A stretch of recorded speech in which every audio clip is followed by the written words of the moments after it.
Understanding population geography and demographics. Part 1. Population geography and demographics are like two best friends that help us understand people and how they live in different places on Earth. While they have similar goals, they look at things from slightly different angles. Let's dive into what population geography is and how it compares to demographics, step by step. What is population geography? Population geography is a special branch of geography that focuses on studying people.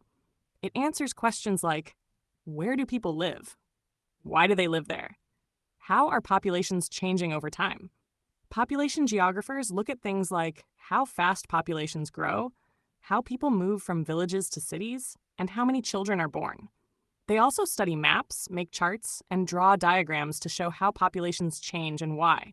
For example, if a country has a lot of young people but very few schools, a population geographer might notice this and help plan for more schools in the future. What is demographics? Demographics is the study of numbers related to people. It collects facts about the population, like how many people live in a village or city. What is the birth rate? How many babies are born? What is the death rate? Demographers are like scientists who count and measure people using data from censuses and surveys, but they mostly focus on numbers and don't always think about why the numbers are the way they are or how things will change in the future. Key differences between population geography and demographics. 1. Focus and scope.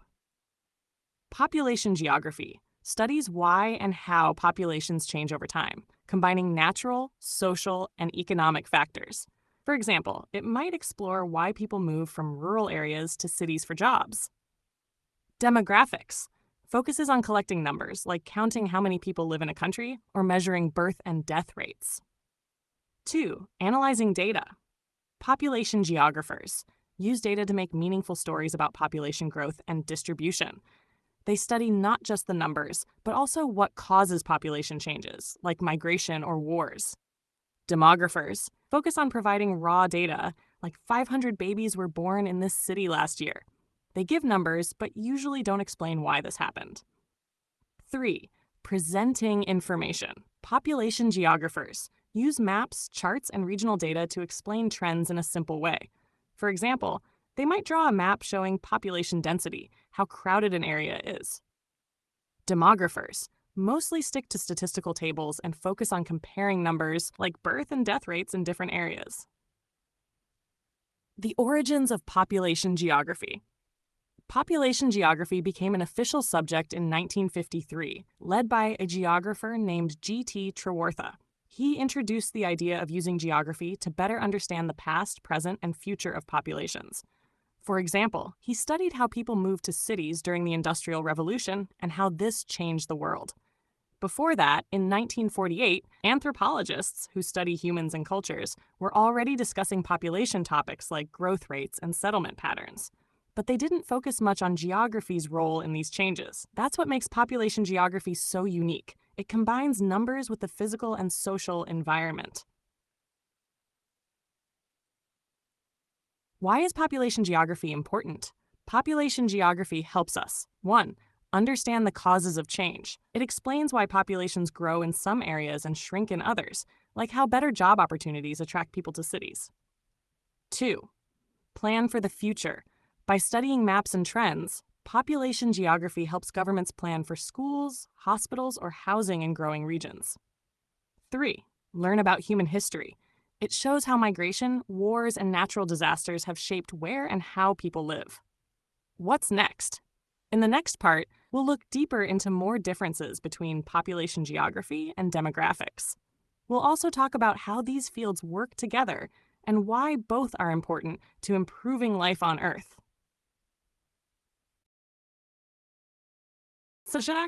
Understanding Population Geography and Demographics, Part 2. Now that we understand what population geography and demographics are and how they're different, let's explore their individual strengths and how they work together to create a clearer picture of the human population. How population geography and demographics work together. Although population geography and demographics focus on different aspects of studying populations, they support each other. Demographers collect and provide the raw numbers, while population geographers use those numbers to dig deeper into why and how changes happen. Here are some examples of their teamwork. 1.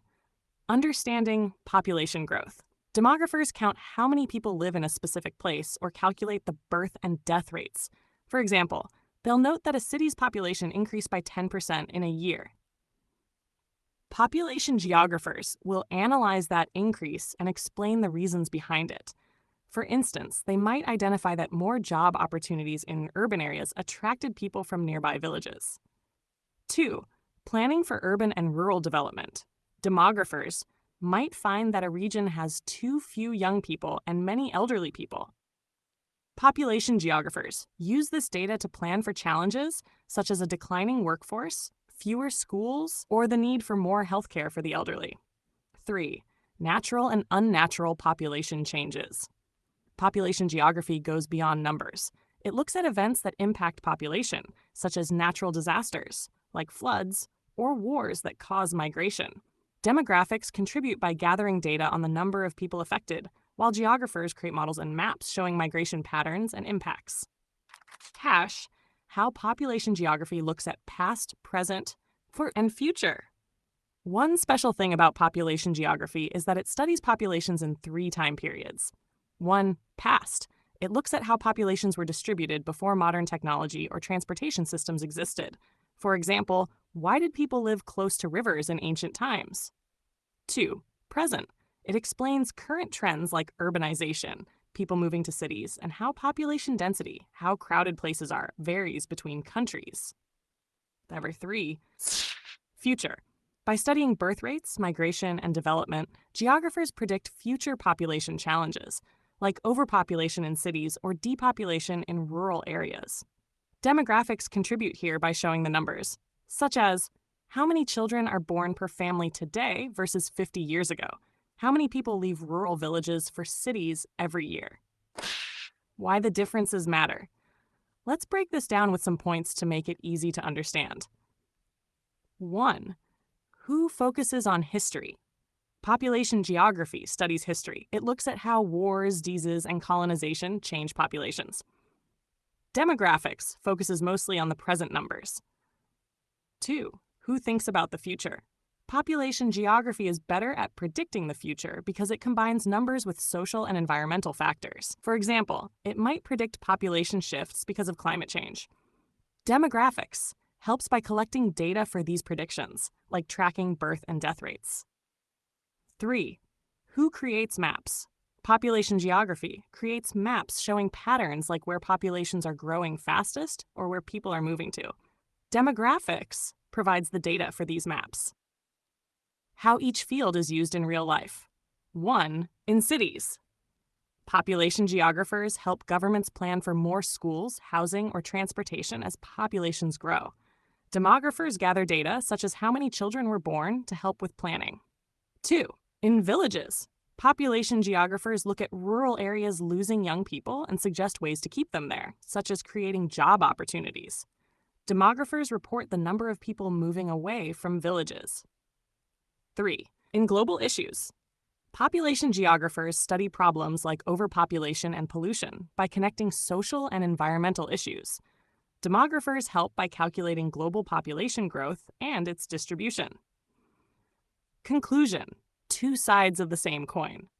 While population geography and demographics focus on different aspects of population studies, they rely on each other to give us a full picture.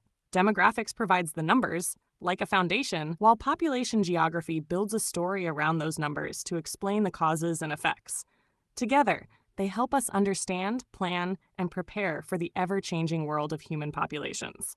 Now, whether it's a crowded city, a quiet village, or a global trend, we have the tools to explore and make sense of it all.